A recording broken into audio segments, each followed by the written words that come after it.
দক্ষিণী সিনেমার আলোচিত জুটি রাশ্মিকা মান্দানা ও বিজয় দেবরকোন্ডা বহুদিন ধরে চলা জল্পনা ও গুঞ্জনের অবসান ঘটিয়ে অবশেষে নিজেরাই বিয়ের খবর নিশ্চিত করলেন। সামাজিক যোগাযোগ মাধ্যমে যৌথ বার্তায় তারা জানান জীবনের নতুন অধ্যায়ে পা রাখছেন। ভক্তদের দেয়া জনপ্রিয় নাম বিরোষ অর্থাৎ বিজয়ের বি আর রাশ্মিকার রোষকে তারাই বিয়ের ঘোষণা দেওয়ার সময় আনুষ্ঠানিকভাবে তুলে ধরেছেন।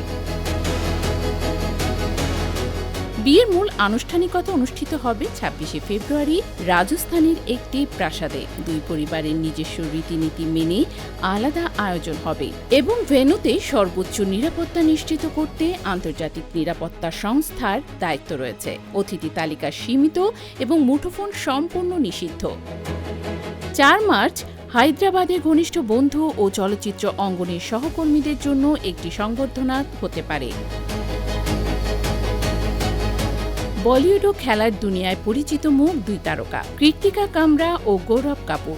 বলিউডে আলোচনার কেন্দ্রবিন্দুতে রয়েছে আরেক যুগল কৃতি কামরা ও গৌরব কাপুরের বিয়ে। আগামী ১১ মার্চ মুম্বাইয়ের ঘরোয়া আয়োজনে তারা বিবাহ বন্ধনে আবদ্ধ হবেন। ১২ মার্চ অনুষ্ঠিত হবে আরেকটি ছোট ও স্নিগ্ধ উদযাপন, যেখানে পরিবার, ঘনিষ্ঠ বন্ধু এবং চলচ্চিত্র ও ক্রিকেট অঙ্গনের সহকর্মীরা অংশ নিতে পারেন। টি-২০ বিশ্বকাপের ১০ম আসর শেষ হওয়ার পরে ঈশান কিষানও বিয়ের পিঁড়িতে বসতে যাচ্ছেন। তার বিয়ের পাত্রী জয়পুরের বাসিন্দা এক মডেল, নাম অদিতি। ঈশানের দাদু জানিয়েছেন নাতির আনন্দে তারা খুশি এবং দুই পরিবারের অনুমোদনও আছে।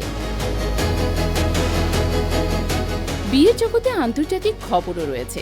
হলিউডের জনপ্রিয় সিরিজ স্ট্রেঞ্জার থিংসের তারকা মায়া হক বিয়ে করছেন গায়ক ও গীতিকার ক্রিশ্চিয়ান লি হুডসনকে। ভ্যালেন্টাইন্স ডেতে ম্যানহাটনে ঘনিষ্ঠ বন্ধু ও পরিবারের উপস্থিতিতে তাদের বিয়ে অনুষ্ঠিত হবে। অনুষ্ঠানের আড়ম্বরহীন পরিবেশ ও ব্যক্তিগত মুহূর্তে নতুন দম্পতির সরল জীবনধারা প্রতিফলিত হয়েছে। উপস্থিত ছিলেন মায়ার বাবা মা ইথান হক ও উমা থুরাম। এছাড়া স্ট্রেঞ্জার থিংসের কয়েকজন সহ অভিনেতা উপস্থিত ছিলেন। এই বিয়েগুলো একসাথে তুলে ধরছে ক্রীড়া ও বিনোদন জগতের তারকাদের ব্যক্তিগত জীবন, যেখানে ভক্তরা প্রতিটি মুহূর্তের জন্য অধীর আগ্রহে অপেক্ষা করছেন। রাশ্মিকা মান্দানা থেকে শুরু করে মায়া হক, সবাই তাদের নতুন জীবনের সূচনায় ভক্তদের শুভেচ্ছায় ভাসছেন।